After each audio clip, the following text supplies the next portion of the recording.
Drama serial फितूर के आने वाले एपिसोड में आप लोग देखेंगे हैदर जो कि दिलनशीन को कहता है कि एक बार फिर से सोच लो, तुम बिल्कुल भी ठीक नहीं कर रही मेरे साथ। जिस पर दिलनशीन कहते हैं कि आपने, आपकी अम्मी ने और मेरी माँ ने मेरे साथ ठीक किया क्या? जब मेरे साथ कुछ ठीक नहीं हुआ तो आप मुझसे भी ये तवक्को मत रखें कि मैं आप लोगों के साथ सब कुछ ठीक करूँगी। मेरा दम घुटता है इस घर में, खुदा के लिए आज़ाद कर दे मुझे, जान छोड़ दे मेरी।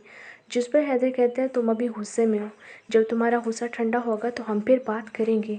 दिलनशीन उसकी कोई बात नहीं सुनती और फ़ौरन वहाँ से चली जाती है। अगले ही सीन में आप लोग ये देखेंगे कि वो अपनी माँ को आकर कहती है, बहुत जल्द मैं हमज़ा से शादी कर रही हूँ। You are watching super entertainment. Dilnasheen की माँ ये बात सुनते ही गुस्से में आ जाती है कि फिर दिलनशीन की भाभी कहती है, आप जाएं, मैं बात कर लेती हूँ इससे। दिलनशीन अपनी माँ को कहती है कि अब आपकी किसी भी धमकी, किसी भी बात में नहीं आने वाली, बल्कि अब मैं वही करूँगी जो मेरा दिल करेगा, मेरी मर्ज़ी होगी। फिर मैं देखती हूँ कि कौन मुझे रोकता है, ये कहते हुए वहाँ से चली जाती है। उधर नेक्स्ट सीन में आप लोग ये भी देखने जा रहे हैं कि हैदर, जिसका मामूली सा एक्सीडेंट होता है, उसका बाजू फ्रैक्चर हो जाता है। महमल जो कि उसका भरपूर ख्याल रखती है और साथ ही उससे कहती है कि अपना ख्याल रखो हैदर, क्योंकि अब यहाँ पर दिलनशीन तो है नहीं जो तुम्हारा ख्याल रखेगी। हैदर कहता है मुझे किसी की ज़रूरत भी नहीं।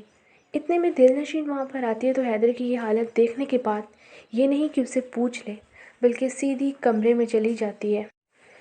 हैदर जो कि महमल को कहता है कि देखो कैसे चुपचाप कमरे में चली गई। महमल भी मज़ीद हैदर को भड़काती है, वो भी दिलनशीन के ख़िलाफ़।